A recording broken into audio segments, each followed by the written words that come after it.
हाँ जी वीरियो, एक हरनी घाह भी खाए तो शेर ਉਹਦੇ ਕੋਲ बैठा। तो बाद कोलों दी लंघदा जाए, बाद ने पूछा की गल है बड़ी सोरे। ਉਹਨੇ ਕਿਹਾ ਸੁਰ ਕਾਦੀ ਹੋਣੀ है अपना भाई ये छोटा जिहा ही, तो मैं इनू एक वारी दुध पिया बैठी, मां ਇਹਦੀ मर गई ही।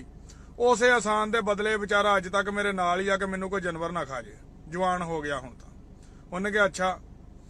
बाद भी उठता जाए, सोचता जाए कि आपां भी एहसान करांगे। राह च ਉਹਨੇ देखिया अपना भी एक चूहा नदी ਦੇ ਵਿੱਚ ਗੋਤੇ ਪਿਆ ਖਾਇਆ। ਉਹਨੇ ਕੱਢਿਆ, ਉਹਨੂੰ ਬਾਹਰ ਉੱਚੀ ਜਗ੍ਹਾ ਤੇ ਲੈ ਗਿਆ, ਜਾ ਕੇ ਆਪਣੇ ਪਰਾਂ ਥੱਲੇ ਸੁਕਾਇਆ। ਜਿੰਨੇ ਚਿਰ ਨੂੰ ਚੂਹੇ ਨੇ ਹੋਸ਼ ਫੰਡੀ, ਉਹਨੇ ਬਾਲ ਦੇ ਪਰ ਕਤਰਤੇ ਥੱਲੇ। ਬਾਦ ਵਾਰੀ ਉੱਡਣ ਲੱਗੇ, ਉੱਥੇ ਹੀ ਡਿੱਗ ਪਏ। ਬਾਦ ਉੱਥੇ ਹੀ ਮਿੱਟੀ ਘੱਟੇ ਦੇ ਵਿੱਚ ਜ਼ਲੀਲ ਪਿਆ ਹੋਵੇ ਤਾਂ ਹਰਨੀ ਕੋਲੋਂ ਦੀ ਵੀ ਨੰਗੇ। ਉਹਨੇ ਕਿਹਾ ਹਾਂ ਵੀ ਬਾਦਾ ਕੀ ਬਣੀ ਨਾਲ ਤੇਰੇ। ਉਹਨੇ ਕਿਹਾ ਤੂੰ ਵੀ ਆਸਾਨ ਕੀਤਾ ਸੀ, ਆਪਾਂ ਵੀ ਆਸਾਨ ਕੀਤਾ। ਉਹਨੇ ਕਿਹਾ ਕਿਤੇ ਤੇ? ਉਹਨੇ ਕਿਹਾ ਇਦਾਂ ਇਦਾਂ ਚੂਹੇ ਤੇ। ਉਹਨੇ ਕਿਹਾ ਆਸਾਨ ਵੀ ਨਸਲ ਵੇਖ ਕੇ ਕਰੀਦਾ, ਆਸਾਨ ਵੀ ਨਸਲਾਂ ਹੀ ਯਾਦ ਰੱਖਦੀਆਂ। ਜਿਉਂਦੇ ਵਸਦੇ ਰਹੋ ਭਾਈ।